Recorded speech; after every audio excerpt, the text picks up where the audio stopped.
Bonjour, j'espère que vous allez bien. Bienvenue dans cette nouvelle vidéo. Aujourd'hui, je vais vous parler d'un livre que j'ai reçu pour Noël dernier. Il s'agit de ce livre. Donc, c'est Je couds mon manteau de Noriko Sasahara. Je pense que je vous l'avais dit dans des précédentes vidéos, mais je suis à la recherche d'un patron de manteau que j'ai envie de me coudre et je n'ai pas trouvé ce que je voulais exactement dans les patrons existants. Je vous avoue que je n'ai pas fait tous les sites ni tous les patrons, mais j'ai pas trouvé rapidement, et il se trouve que en ce moment je suis plus tournée vers soit les patrons pochettes, soit les livres pour tout de suite pour ne pas avoir à imprimer le PDF. Parce que pour un manteau, il faut à peu près une 50aine de pages, si ce n'est plus. Donc voilà, j'étais assez découragée par surtout mon Trench Isla qui fait, il me semble, 2 fois 50 pages ou quelque chose comme ça, à cause de la doublure qu'il faut aussi imprimer. J'aime beaucoup ce trench, mais je n'ai pas envie de refaire la même chose avec un manteau. Donc j'ai décidé de chercher un livre, chose qui est faite.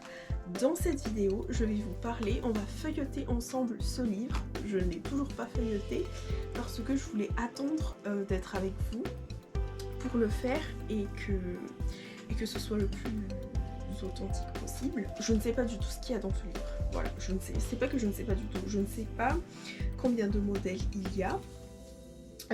Les tailles vont du 34 au 48 et nous allons tout de suite voir ensemble ce qu'il y a dedans. Avant de voir ça, je vais vous lire ce qui est écrit juste derrière. Dans ce livre, vous découvrirez une base de couture indispensable pour confectionner des manteaux à la perfection, des versions de manteaux hiver et mi-saison avec une base de patron identique. Donc là, on va plus, si je compte mon coudre, ce sera plutôt des manteaux mi-saison. On verra pour l'hiver, l'hiver prochain.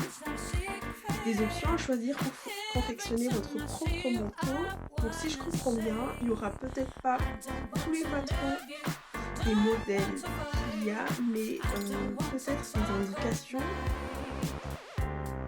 pour faire différentes versions, je ne sais pas. On va trouver des patrons taille réelle allant du 34 au 48. Voilà. Juste avant de passer à la partie feuilletage, je vais vous montrer les planches de patrons qui sont bien collées. Ça va. À première vue, ce n'est pas trop l'autoroute comme les patrons de Burda. Je ne vais pas trop le déplier, je vais essayer de vous montrer un côté où il y a beaucoup de chevauchements que vous puissiez voir. Alors là, il y a trop de... Voilà. Donc ça va, franchement, il y a des codes couleurs, tout est bien écrit dessus. Là, je vous mets une pièce, hop là. Donc c'est... Franchement, ça ne me fait pas du tout peur. Est-ce que les marges de couture sont comprises? Je ne sais pas, ce n'est pas écrit dessus. Je pense que non. D'habitude, ce n'est pas trop compris dessus. Mais on verra. On verra tout ça ensemble. Donc il y a une planche recto verso. Est-ce qu'il y a une deuxième planche? Il y a 2 planches recto verso. J'ai oublié, ce livre est un livre des éditions Saxe, comme je vous l'ai dit, écrit par Noriko Sasahara. C'est un livre qui coûte 24,90 € pour, on verra combien de patrons il y a dedans. Et donc, c'est parti, on se retrouve tout de suite pour feuilleter ce patron. Donc, nous avons la page de couverture qui est comme ça, avec déjà le manteau qui est présenté ici, qui me plaît beaucoup. Sur cette partie-là, nous avons la première partie de la planche. On a une page de garde, voilà, avec, donc là, si on compte, on a 10 manteaux différents. Je vais vous laissez les voir. On a le manteau Chester, le manteau à encolure V, manteau court à double boutonnage, manteau droit à double boutonnage, manteau en tweed à panneaux, manteau à col tailleur et à panneaux, un manteau drapé, à manche cloche, un manteau drapé avec une colle et une capuche, un trench, pardon, et un manteau à boutonnage sous patte. Les modèles que nous verrons dans le livre sont cousus dans la taille 36. Voilà. Donc là, on parle un peu du livre. Bon, ça ne m'intéresse pas trop. Donc là, on a le premier qui est le manteau Chester. Et franchement, il est vraiment très beau. C'est un manteau ici qu'ils ont réalisé dans un caban marron, qui est très très beau. Ce manteau rassemble les détails traditionnels et classiques. Donc on a les poches passe-poilées avec les rabats, la fente du bas des manches, donc on le voit pas trop ici, mais sur cette autre page on le voit mieux, donc la fente au bas des manches, la fente au dos, je ne sais pas s'il y a une autre page, non, on le voit pas, la fente au dos et voilà, on a les explications donc sur une autre page. Ici on vous présente juste les modèles. Ensuite on a le manteau à encolure V qui est très très bien aussi, mais ce n'est pas trop ma came. Moi je préfère les manteaux avec les cols. Donc là c'est une coupe droite qui donne une belle aisance et ce manteau deviendra un indispensable dans votre garde-robe. Les raccords des motifs nécessitera du temps et de la patience, oui. Donc là ils ont choisi de faire le manteau avec un tissu qui demande un beau travail de raccord, chose que je n'ose pas encore faire, mais en tout cas il est très beau. Cependant c'est sûr que je ne le réaliserai pas parce que je n'aime pas l'absence de col. J'aime bien le petit détail des poches, mais voilà, sans plus. Ensuite, on a le manteau court à double boutonnage, très très stylé je trouve. Alors je ne sais pas si vous verrez très bien à cause de la lumière. Voilà. Ici, il a été réalisé dans un lainage noir. Il a les poches raglan. Alors là, ça ne se voit pas trop. J'espère qu'il y aura des dessins techniques pour que vous puissiez mieux voir. Mais en tout cas, ça brille trop. Il fait trop trop beau. Peut-être comme ça. Donc là, ce sont des poches raglan. C'est un style très très cool. Casual chic, comme ils disent. Je ne suis pas très fan de la longueur. Je préfère les manteaux lents. Mais en tout cas, la coupe est très bien. Si je dois réaliser ce manteau, je le ferai dans une version longue. Donc je le mixerai sûrement avec la longueur de celui-là pour avoir une longueur correcte. Mais j'aime bien le détail des cols qui est très différent du premier. Donc je ne sais pas si on le voit là, mais voilà, la différence des cols est très visible et c'est très appréciable que ce soit dans le même livre. Oh, alors là, le manteau droit à double boutonnage, il est canon aussi, avec des poches raglan, toujours. C'est très très beau. Donc là, ils disent que c'est une variation du modèle C, donc le même que celui-là, juste qu'ils ont fait des modifications sur la longueur. Ça a été rallongé, donc sûrement c'est le même patron, juste avec... d'accord, avec... ok. Ça sera le même patron, mais avec une longueur différente. Donc là, on a déjà deux patrons en un.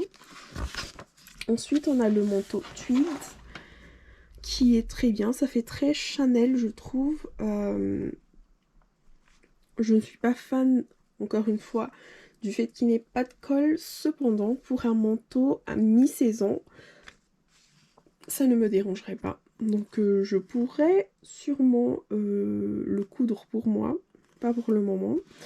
Je ne vois pas dans quel tissu je pourrais le faire, mais en tout cas, il est très très beau. Il a les poches plaquées comme ça. Ils disent qu'il y a une petite fente au dos, mais malheureusement, ils ne montrent pas le dos. Là, on voit la robe de profil. Le manteau de profil, mais sans plus. Donc on verra. On verra.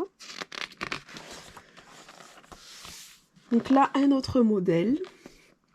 avec un col un peu moins prononcé que le premier. Là, on le voit mieux.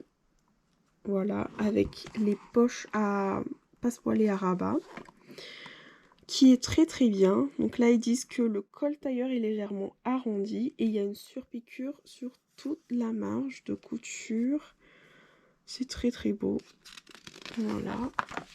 Et là, le manteau drapé à manches cloche, qui n'est pas du tout mon style de manteau. Donc là, on a la version classique. Ici, on a la version avec... je ne sais pas comment on appelle ça. Un col-cravate. Oui, un col-cravate. Je ne fais que lire ce qui est écrit ici. Je vous assure, je n'invente rien du tout. Donc, il est très très beau. Mais ce n'est pas du tout un manteau que je me ferai moi. On a ensuite le manteau drapé avec col et capuche. Je ne suis pas du tout manteau avec capuche.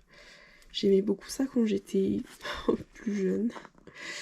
Plus jeune. Mais là, maintenant, je trouve que ça ne fait pas très élégant, les manteaux avec capuche.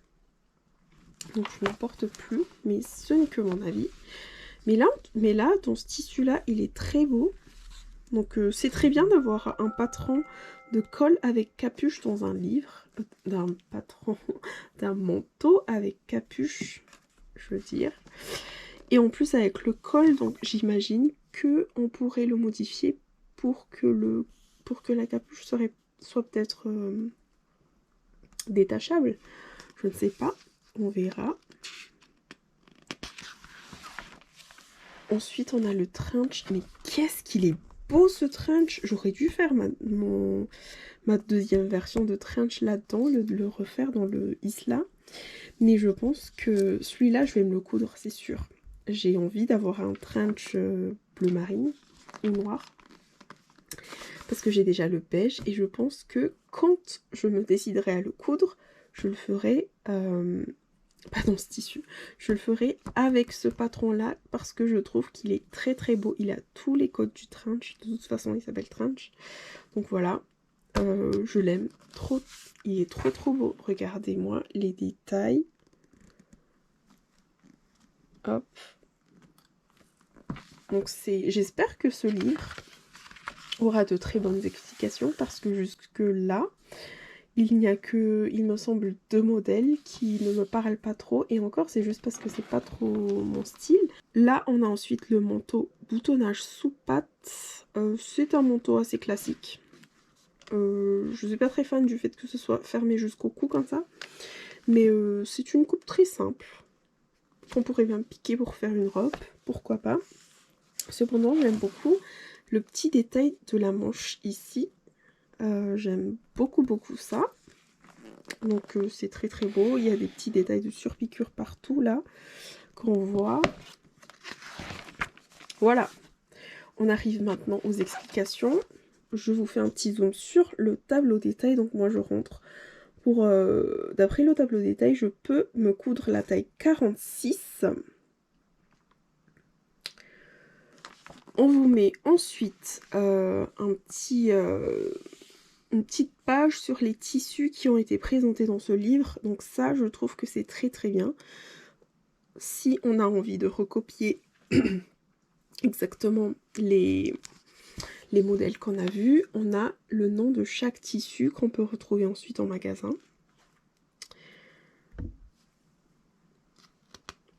On a même les thermocollants qu'il faut utiliser selon chaque modèle. Donc ça, je trouve que c'est super. Surtout pour ceux qui ne s'y connaissent pas du tout, comme moi. Donc là, je vais pas vous montrer toutes les explications. Je vais juste vous montrer pour le manteau Chester, je pense, parce qu'après, ça sera la même chose. Et je n'ai pas envie de vous montrer tout ce qu'il y a dans le livre non plus. Je pense que ça se fait pas. Juste pour que vous voyez un peu comment ils expliquent. Donc là, on a le plan de coupe. Ah, on a les dimensions finies. Donc ça, c'est super. On a les informations sur les dimensions finies, le nombre de pièces, les fournitures qu'il faut, la coupe. J'ai envie de voir si c'est écrit. Est-ce que c'est écrit que les marges de couture sont incluses? Non, je pense que ce n'est pas inclus vu que on voit ici. Je pense que c'est pas inclus. On n'a pas l'information sur les marges de couture. Mais je pense que c'est pas... Ah voilà. Ajouter 1 cm de marge de couture sauf indication contraire. Voilà, c'est pas inclus. Donc, on a le plan de coupe, comment préparer les pièces. On a plein de photos. Ça, j'adore parce que les schémas, c'est très bien. Mais des fois, j'ai du mal avec l'endroit et l'envers, gauche et droite et tout ça. Donc, on a pas mal de pages sur l'explication. Par exemple, ici, de la poche passe-poilée. C'est super.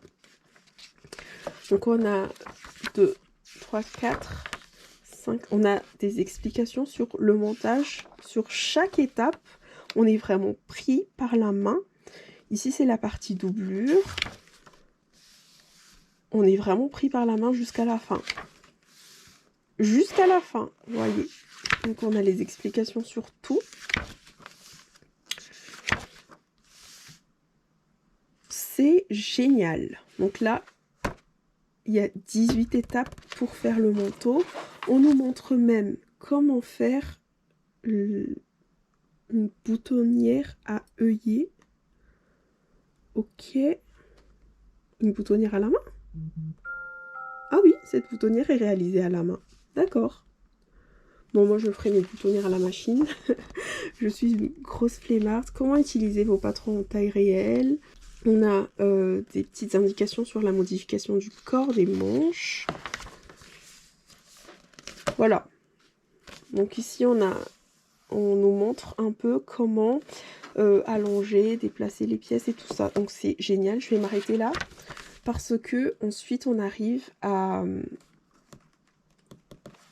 au prochain patron. Et comme je vous ai dit tout à l'heure, je n'ai pas envie de tout feuilleter avec vous, même si je le fais un tout petit peu là pour moi.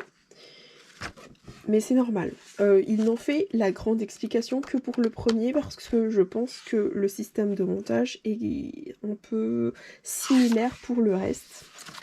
Le gros des explications se trouve donc dans le modèle A, le manteau Chester. Et ensuite, oui, exactement. Donc voilà, on arrive à la fin. En feuilletant ce livre, qu'est-ce que j'en pense? On va revenir en face cam. Voilà, on a fini de feuilleter ensemble ce livre. C'était très rapide parce que il n'y avait pas beaucoup de modèles. Je ne sais déjà plus combien de modèles il y avait, comme je vous l'ai dit tout à l'heure. Mais je trouve que ce livre est très très intéressant pour le prix et pour les explications qu'il y a derrière. Je trouve que on est vraiment pris par la main. Je me répète, mais d'après ce que j'ai vu tout à l'heure, je n'aurais pas peur de coudre mon premier manteau avec ce livre. J'espère que les patrons, qu'il n'y aura pas de petites coquilles sur les patrons parce que je trouve que les modèles sont magnifiques. Je ne sais pas si vous êtes du même avis que moi. N'hésitez pas à écrire ce que vous pensez en commentaire. J'ai envie de faire un sew along avec vous pour réaliser un modèle, mais je n'ai pas du tout pensé à me coudre un manteau pour la mi-saison. J'ai déjà découpé mon autre trench, donc pour le moment je n'ai pas de projet trench non plus et je ne vais pas juste m'acheter un tissu pour faire une vidéo, ce n'est pas le but non plus. Mais en tout cas, pour mon manteau cet hiver, l'hiver prochain, on fera un sew along. J'espère que ça se passera bien. A priori, je n'ai pas du tout peur parce que j'ai vu que tout était bien expliqué. Sachant que le manteau que j'ai envie de me coudre est celui qui a sur la couverture Chester, celui qui est expliqué en premier. Donc ça devrait se passer extrêmement bien. En tout cas, merci d'être resté avec moi jusqu'à la fin. La vidéo a été très très courte, très rapide. Je tenais absolument à vous faire cette petite revue. D'autant plus que je n'ai pas fait beaucoup de recherches, pas du tout même, mais je n'ai pas encore trouvé de revue sur ce livre. Donc je pense être la première. Je ne sais pas, dites-moi ce que vous avez pensé du livre. Comme je vous l'avais dit, j'ai 2 exemplaires de ce livre. Je ne sais pas encore ce que je vais faire du deuxième. J'ai bien envie de le revendre pour m'acheter un autre livre, mais je ne sais pas. Si vous êtes intéressé, n'hésitez pas à me contacter. On pourra peut-être en discuter. Je vous ferai un retour sur ce livre dès que je l'aurai utilisé. Pour le moment, il restera sagement dans ma bibliothèque. Et voilà, j'ai hâte de vous faire la vidéo sur mon premier manteau avec ce livre-là. Si toutefois je craque et que j'achète donc la gabardine bleu marine pour me faire le trench, promis, je vous fais le sew along avec le trench. En tout cas, voilà, merci d'être resté jusqu'à la fin. N'hésitez pas à me laisser un petit commentaire. Qu'est-ce que vous avez pensé du livre? Est-ce que vous connaissez déjà le livre? Est-ce que vous avez déjà entendu parler de ce livre? Je suis très curieuse d'avoir votre avis. Et aussi, si vous avez un modèle préféré parmi tout ce que vous avez vu tout à l'heure, n'hésitez pas à laisser ça dans les commentaires. N'oubliez pas de vous abonner aussi, de mettre un petit like, ça fait toujours plaisir. Et à bientôt!